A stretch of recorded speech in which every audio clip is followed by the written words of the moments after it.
Olá para você que está acompanhando direto da universidade. Olha só que legal, os alunos do curso de jornalismo da PUC Campinas fizeram um trabalho com enfoque principal aí na arte tumular e também mostrando o descaso da sociedade com a expressão artística.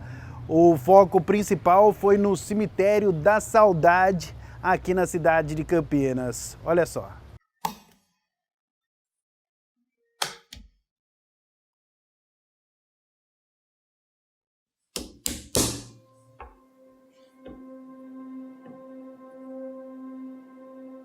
As pessoas não querem saber de cemitério, né? Cemitério não faz mais parte do cotidiano das pessoas.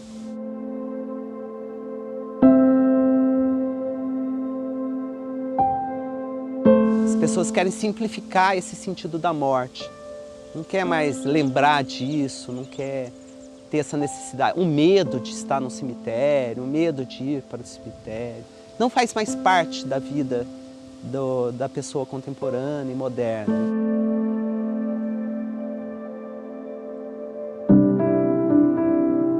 O cemitério está num tal abandono que cai uma árvore, derruba o túmulo, ele simplesmente derruba o resto e passa um cimento em cima.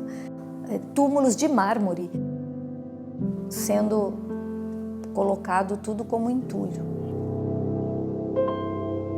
As famílias são responsáveis por esses túmulos. Elas deveriam estar vindo aqui, colaborando, limpando, restaurando, porque aí fica muito mais fácil para a municipalidade. Essa interface entre família e Estado não ocorre. O Estado também não faz a parte dele na hora de uma fiscalização, por exemplo, como esses N roubos, furtos que a gente vê, vandalismo dentro do cemitério. Então a manutenção, ela é realmente um sério problema, porque nós não teremos essas obras nos próximos 20 anos. No Cemitério da Saudade hoje existem 35.600 e poucas sepulturas.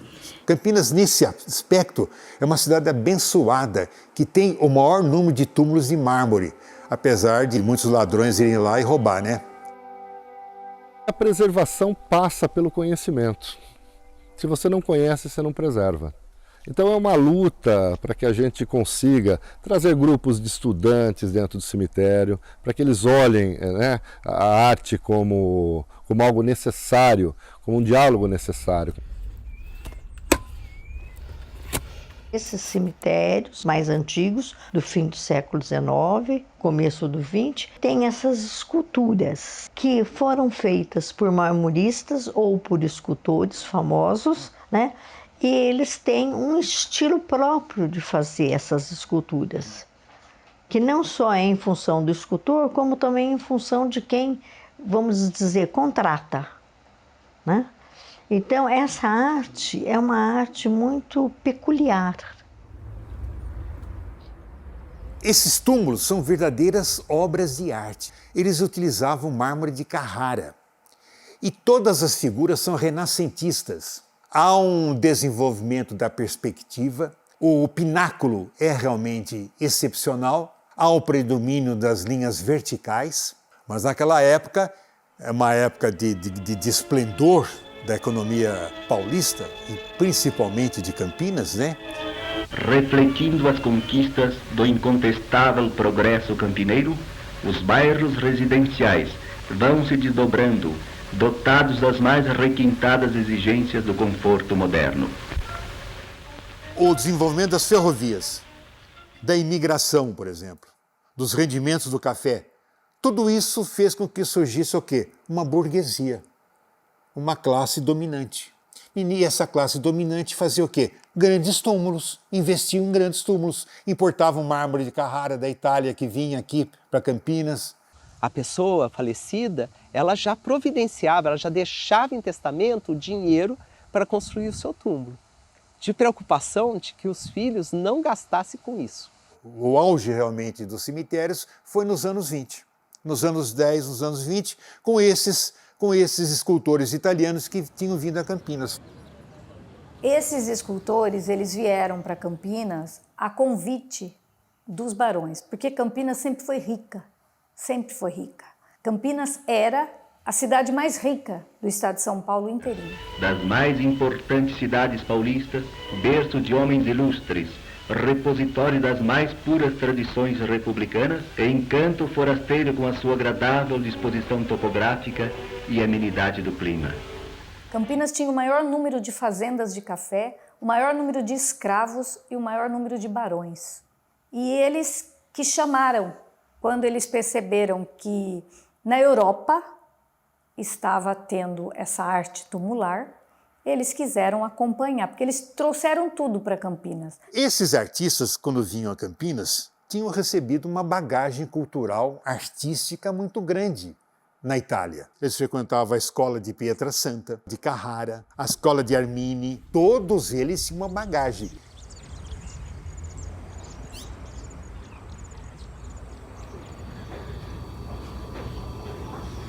Ele apresentava o trabalho e o cara dizia assim, pô, seu Puchete, parece que o senhor viu o que eu estava pensando, não é possível uma coisa tão...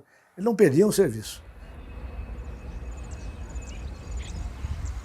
Vocês não podem imaginar uma obra dessa como era feita. Não existia ferramenta com diamante, que tem um poder de corte grande. Era tudo na talhadeira, na broca de ferro. Existia uma ferramenta de escultor que era violino. O que era o violino? Ele punha uma broca enrolada num barbante e um arco. Ele puxava o arco e aquilo ia virando, fazendo os furos para dar as profundidades, para depois tirar com a talhadeira e esculpir.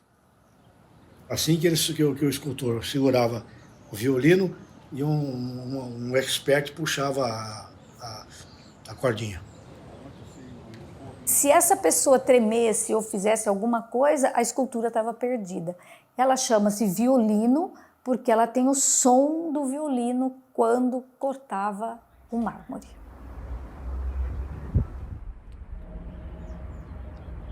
Os trabalhos de cemitério, geralmente, era o ano inteiro e entregava no finado, você entende? Você contratava bem antes, né, do finados, para entregar no finados. Trabalhar o mármore era muito difícil, né? Uma coisa muito difícil. Na Segunda Guerra, não tinha mais como importar o mármore, aí mudou para granito e bronze.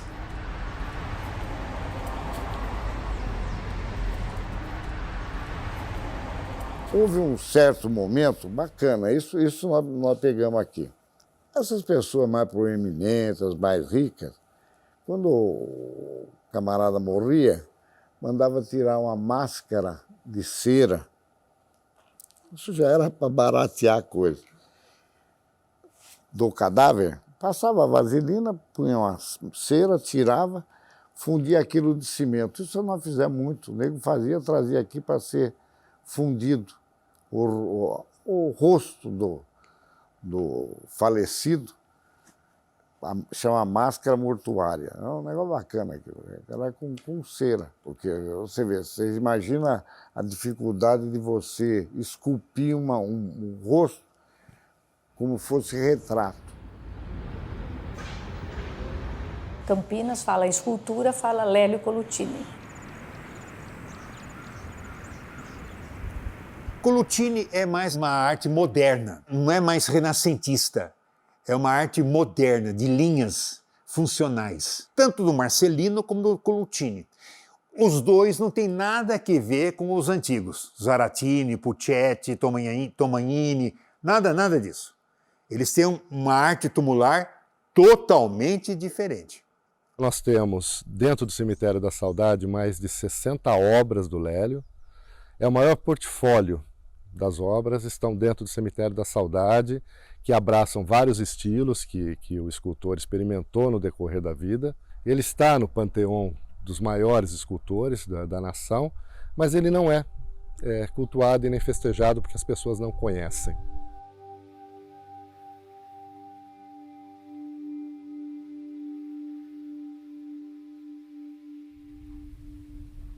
Quando eu ia em Campinas, nosso passeio principal era lá no Cemitério das Saudades, que tinha muita obra de arte dele. Porque meu avô, o pai dele, tinha uma marmoraria.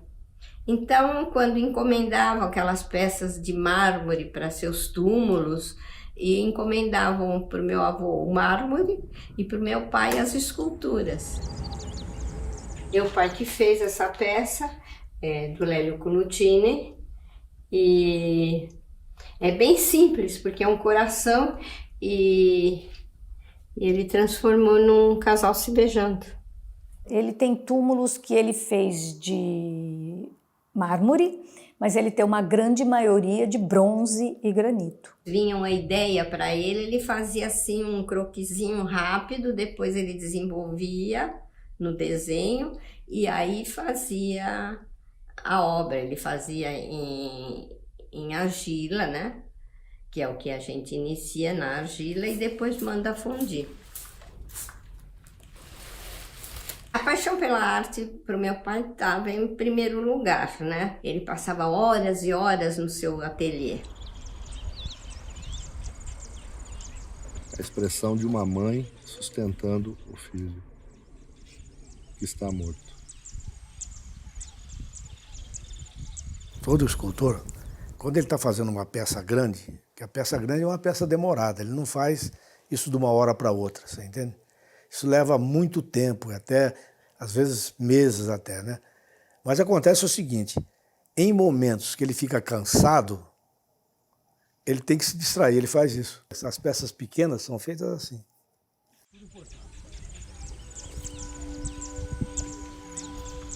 Esse aí é o Cristo batendo na porta.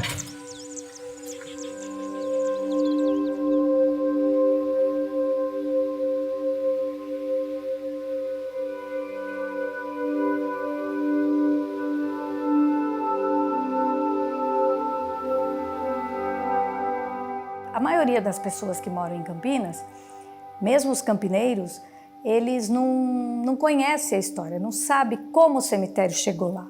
E até o século XIX, as pessoas eram enterradas dentro das igrejas. Então, os mortos, vamos dizer, pertenciam à igreja.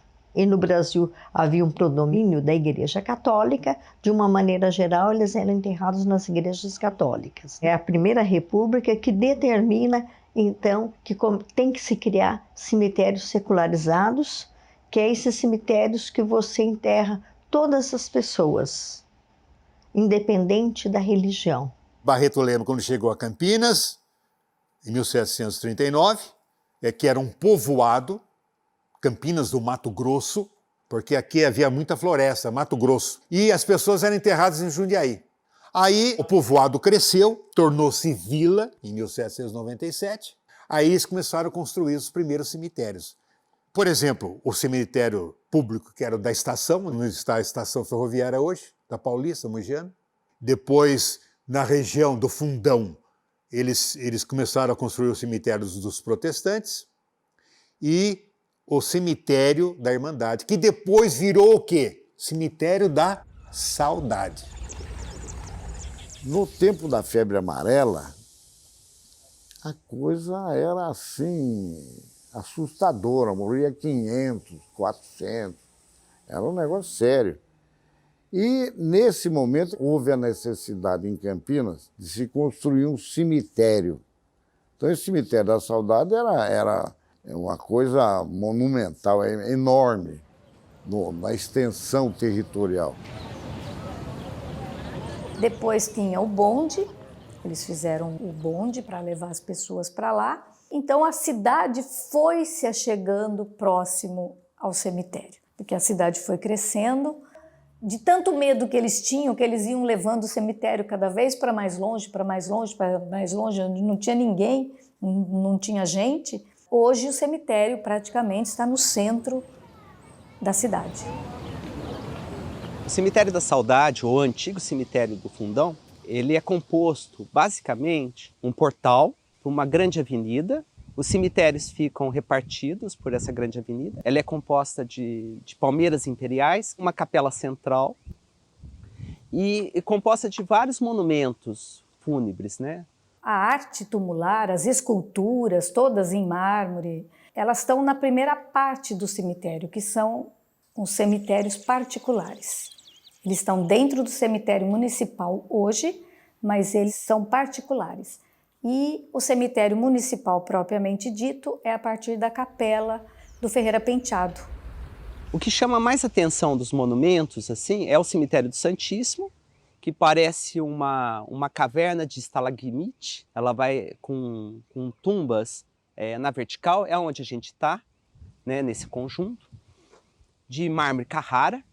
E a avenida também, ela tem um conjunto de monumentos de barões, de condes, de marqueses. Toda a nobiliarquia campineira está distribuída nessa avenida de entrada, o que eu considero para a Cidade dos Vivos uma espécie de Avenida Francisco Glicério.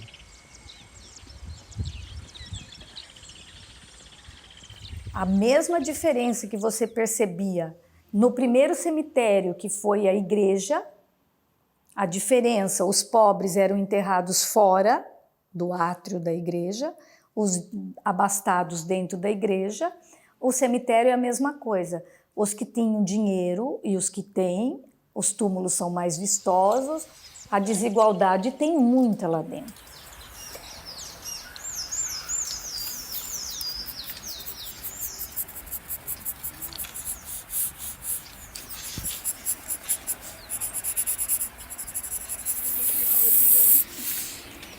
Eu achei que era boa ideia matar a aula. Como eu morava próximo do Cemitério da Saudade, e eu estudava de manhã, então não era nada que me causasse impacto vir no cemitério. Comecei a andar aqui, comecei a descobrir as obras, eu nunca tinha visto escultura fisicamente, pessoalmente, tinha visto em livros só. Comecei a ver diferenças entre as esculturas, diferenças entre estilos. Eu não sabia o nome disso, mas eu via. Eu comecei a gostar disso. Eu pegava os cadernos, eu estava com todo o material escolar, e eu fazia desenho das esculturas. Eu copiava. Foram descobertas. Descobri que isso podia ser algo que eu podia ter como profissão no futuro. O cemitério é um conjunto de história acumulado e sobreposto. É o local que reflete toda a história de uma cidade, o comportamento, a sociedade. É um espectro dessa cidade dos vivos. Ele cola todo esse passado. Ele é um reflexo desse próprio presente. Ele é o depositário de toda uma memória de uma civilização.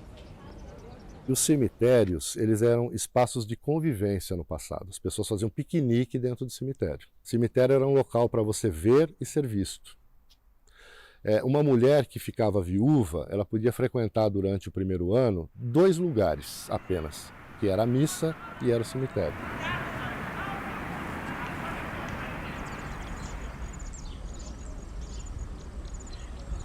Existe uma grande diferença entre a morte e a vida no período romântico, até o final do século XIX e começo do XX. O que era tabu antigamente era a vida. Como é nascer? Nascer é um grande mistério, principalmente para as crianças.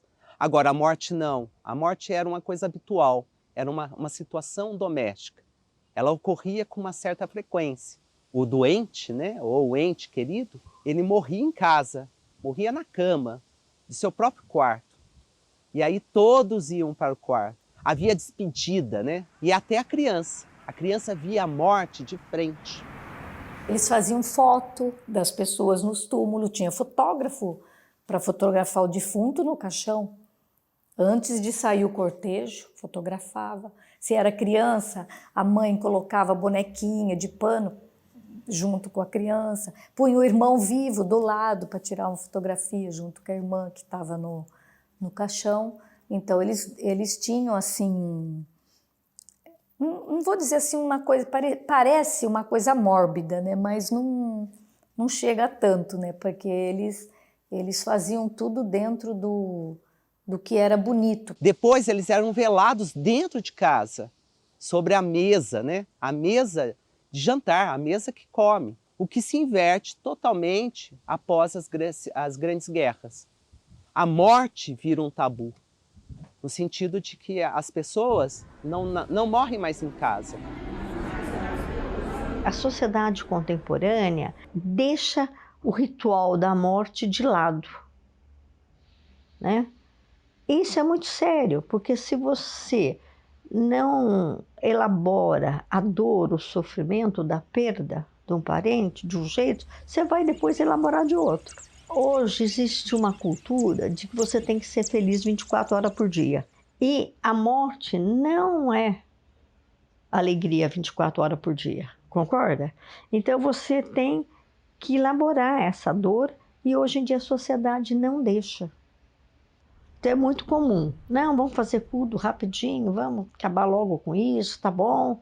Depois, mais adiante, esses familiares acabam ficando doentes, porque não elaboraram a morte, não expressaram aquela dor que eles sentiram, entendeu? A gente está em pleno horário do cemitério, não tem ninguém. Para uma cidade desse tamanho, agora você imagina esse cemitério há uns 50 anos atrás. Deve ser uma loucura. Todo mundo frequentando.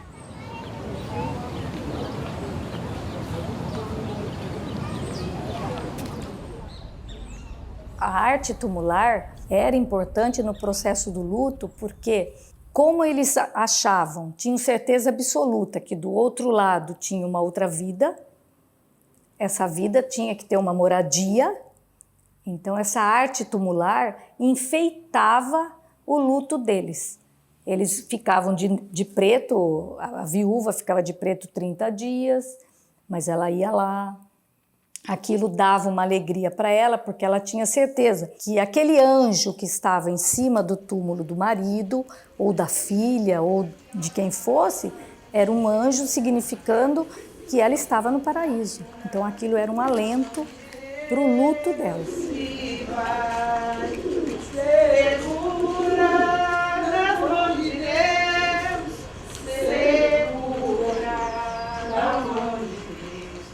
O auge desse tipo de cemitério, com esse tipo de escultura, umas mais suntuosas, outras menos suntuosas, vai até 1930. Depois, existe uma outra maneira de pensar a morte. Os túmulos passam a ser bem simples. Começa a surgir o cemitério parque, e aí o cemitério parque não mais investe na escultura. Existe também uma crise do material e crise da profissão do artesão. Tudo isso contribui para ir mudando aos poucos. Hoje você vê o túmulo é uma laje e a parte importante são os carneiros. Está embaixo que é onde você vai enterrar. Hoje não tem mais assim projeto de um túmulo. Arte tumular acho que ninguém mais faz, porque é um absurdo de caro você fazer um túmulo de granito hoje.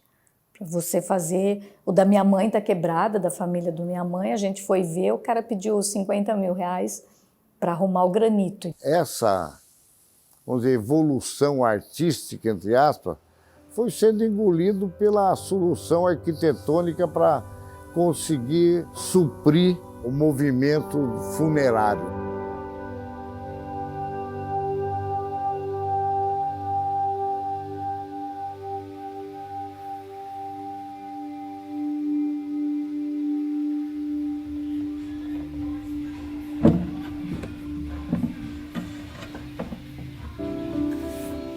A arte tumular no sentido de escultura acabou.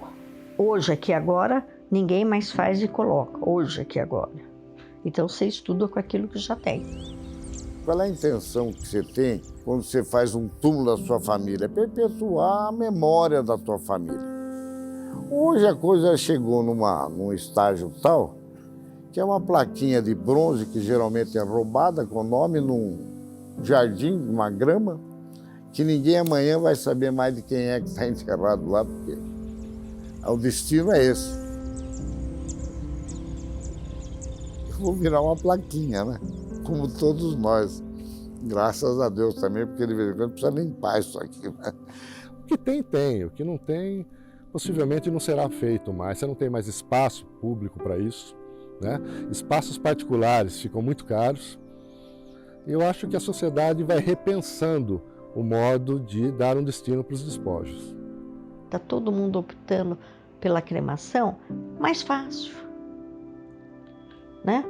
E está ficando cada vez mais barato. Eu, particularmente, tenho dificuldade, porque aí, quando se lembra da pessoa, você não tem aonde ir para prestar uma homenagem àquela pessoa, né? Porque joga cinza, né? No mar, na árvore, sei lá onde. Então, eu acho que aí é um princípio de perda de memória, sim. Isso aqui é uma herança. É uma herança que o passado nos colocou. Então a gente agora é responsável por essa herança. Será que a gente vai conseguir deixar para os próximos? E em que estado?